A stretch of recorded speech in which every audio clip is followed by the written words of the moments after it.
Welcome to another episode of Ridiculous Reverb Listings. This is episode 8. Now we are getting up there, if in dog years, this is like 105. Yeah, that's science for you. We're sciencing today.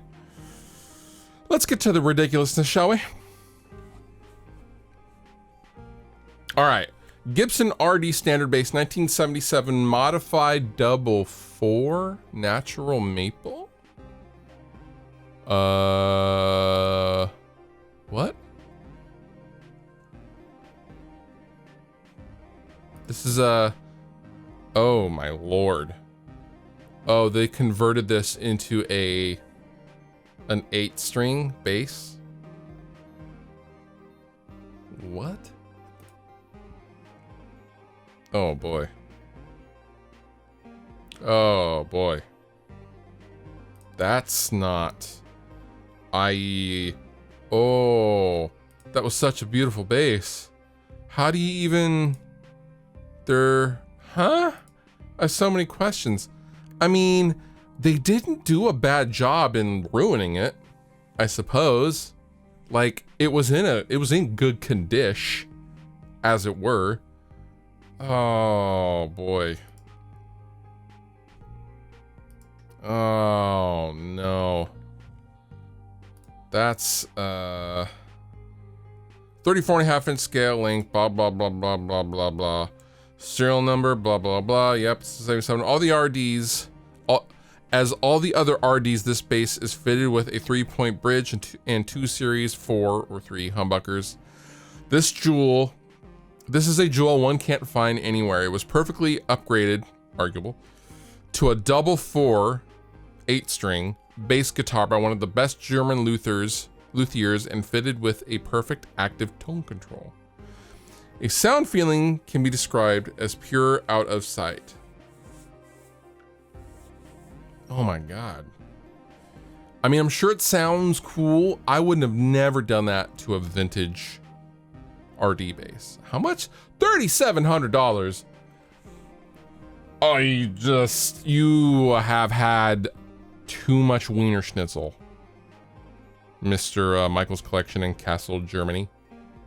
You've overdosed on sausage, because that's all they eat in Germany. Apparently. I can say that because I'm German. I love Germany. Oh boy, that's too much. That's too much. That's a $1,500 bass at most. I don't know why on earth you would do this to a vintage 77 Gibson RD standard bass, which is, I mean, it looks like it's in really great condition. If this was an unmodified bass, I mean, I could see this bass going for up to $2,000. Honestly, it looks very, very clean. But, oh.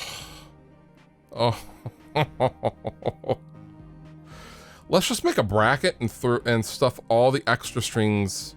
Yeah, oh, that poor nut. Dude, that nut is gonna break. Oh man, that's so bad. They did good work ruining it. And I mean, like, the luthier knew what he was doing, I think. But why? Why? That's sad. Sad fluff. The Joker, Jerry Garcia's guitar maker, says, I like this guitar. Doug Irwin. Thanks, Nam. $1 million. There's not even an offer. He will not take any less than $1 million for this guitar. Oh, it's in Seattle. It's here in Seattle. You know what? I should go look at this guitar. I'll be like, dude, I'll give you, I haven't even seen it yet. I will give you $500. Let's dive into this. The Joker. Man, this is like a hippie guitar, isn't it? Okay. Okay. Potato cam photos are the best photos. Okay. This was cool craftsmanship in the 70s. Super, super cool. Ugly as sin, but cool. I can appreciate what went into making this guitar.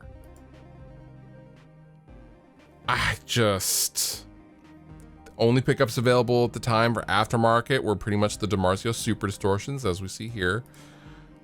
That is an ugly guitar, bro. This is something like you would find with your hippie grandparents, like, Grandpa, what is this? Like, oh, he used to, that's my bong.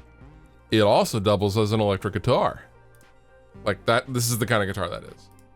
I'm sure oh yeah, there it was. That's not an output jack. That's where you put your weed, right there. And then you like take the headstock and you, yeah. Oh boy. Cool. It's cool. I like the vibe. I back it. However, I don't back it for $1 million. I mean, this is just a bunch of plies of wood just stacked up and cut. Like, oh. Oh boy. Custom made for John Cale? John, I'm not even sure what that says. It's oxidized, but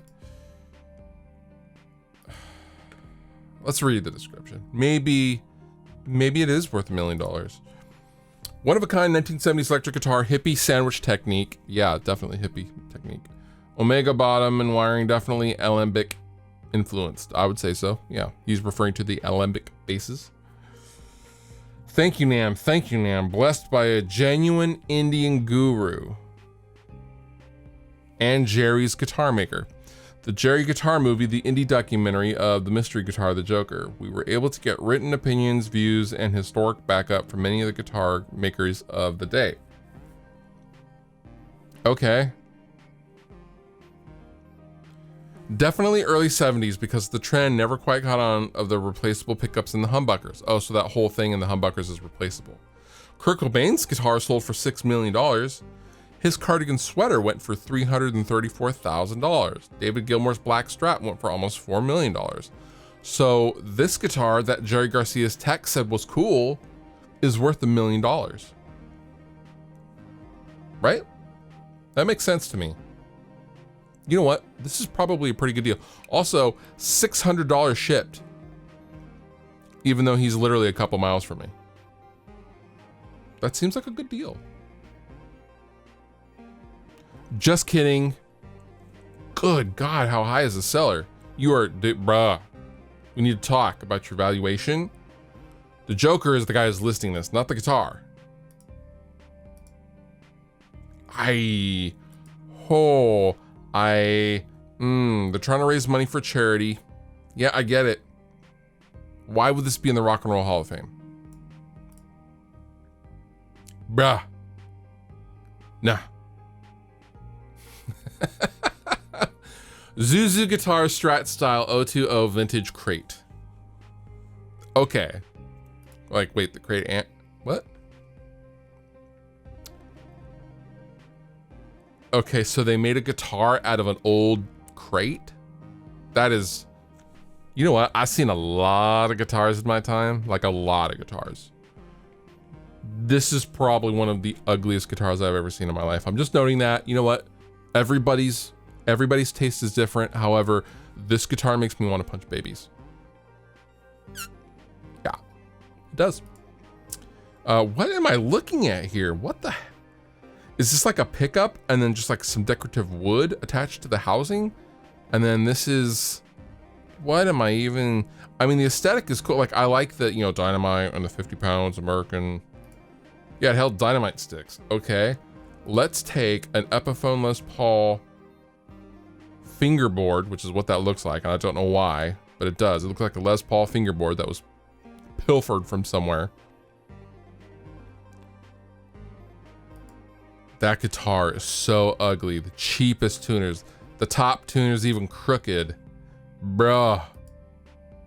Oh, that's so ugly. Set it on fire before it procreates, man. This is ridiculous. This is so bougie. Also, you know, it has like $50 hardware. Like that's import, cheapo. That's why I think this came from like, you know, this was made out of an Epiphone Les Paul donor guitar. Cheap $50 hardware. That's not cool. That's ugly. $2,200. Handmade S-style guitar from Zuzu with really wild carved coil pickups. Patented, so don't copy him. Alder body is routed to accommodate 2 pickups controlled via 2 switches. Stacked volume controls, 24.5 and 3/4 scale, like a Les Paul. Will ship in a hard shell case. Ugh, this is so bad. Truly ridiculous. Someone should take a stick of dynamite and tape it against this guitar and then set that thing on fire. That's what I'm saying. Zuzu guitars, no. Sony C800G bought new in 2016 black. Okay, so here's the story with the Sony C800. Forever, they have been, you know, brand new. These are like $11,000, $12,000. Post Malone uses them. Like all of the rappers use this microphone. They recently stopped making them temporarily, from what I understand, and prices have just gone insane. And I think Sony's even started making them again. They had some manufacturing issues, and overnight people started listing their mics for crazy amounts of money.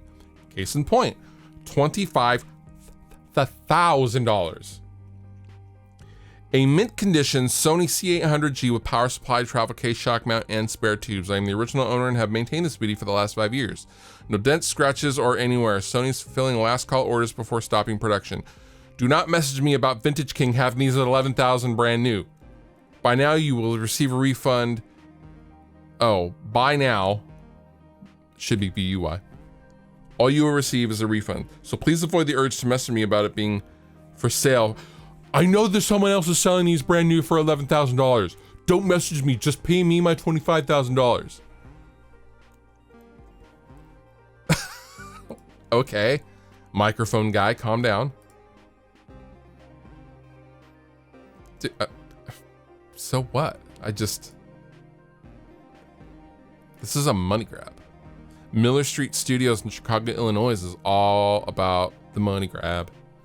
$25,000 for an $11,000 mic. Do you really need it that bad? That's shameful, honestly. And also there's 6 used from $13,000. Like, yeah, they're gonna go up a little bit if they stop making it, but like $25,000? Get out of here, dude. Fender pickguard, authentic Cobain signature Mustang, $118,000. What? No. Original authentic Fender Japan signature Cobain Mustang pickguard from 2012. Used condition with scratches and a bit uneven holes. Check humbucker hole.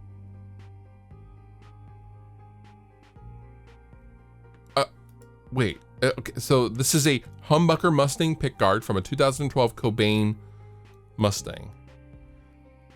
Someone's pilfered the cut on the pickguard. Okay.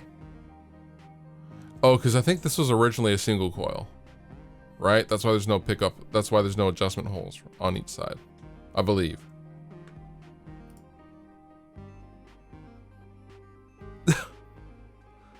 What?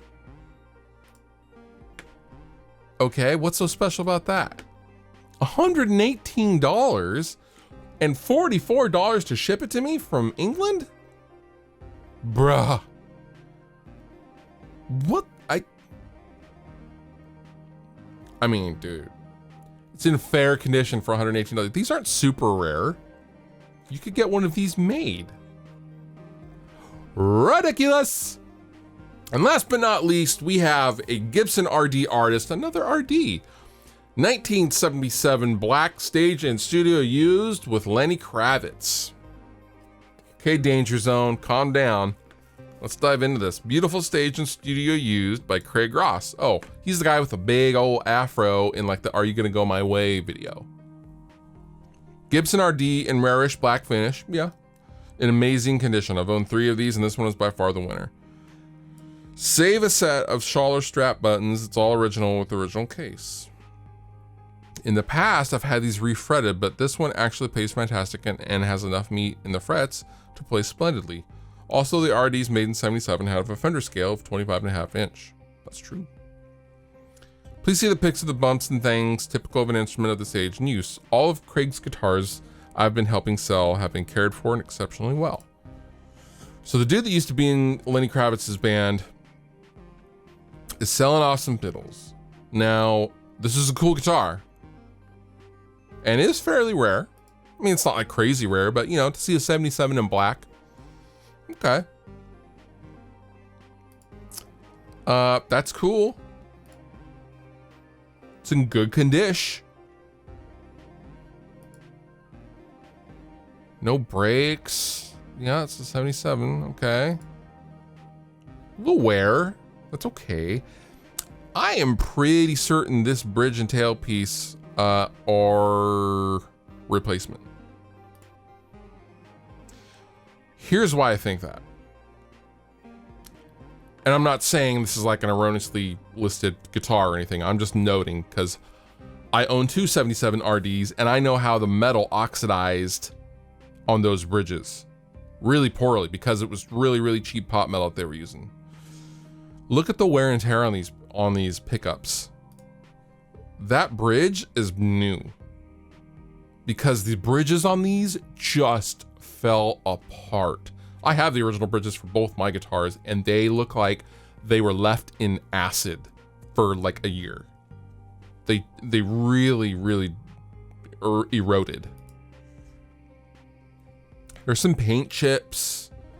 The frets look pretty low, bro. Oh, whoa. It's a cool guitar. Why is this a ridiculous Reverb listing? Well, because you're asking $5,100. Also, where's the proof of the guy playing it? Give me a picture. Give me a signed COA. Give me something. Lenny Kravitz and Craig are pretty cool. Craig's a great guitar player. He has great taste in vintage instruments. However, this guitar, I mean, it's a $1,700, $2,000 guitar if it wasn't owned by him. And it does his value add $3,000 to it. Because if I said, hey, this is owned by Craig Ross, would anyone be like, bro? Maybe not, but it's a cool guitar. But $5,100? That's kind of redonkulous. Let's get out of the danger zone. Los Angeles, California. Let's do it, yeah? Okay. Let's be friends. And that does it for this episode of Ridiculous Reverb Listings. If you have your own Ridiculous Reverb listing, feel free to email me at ridiculousreverblistings@gmail.com. I will link down below in the description. And go ahead and give me a sub while you're at it. Yeah, I'm gonna ask for a subscription while I'm at it. Fluff out. If you liked the video you just watched, please consider subscribing. And if you want to further support me and what I do, consider using some of the affiliate links down below in the description of this video. Go on over to Sweetwater, buy yourself something, and help me out at the same time. It's a win-win for both of us.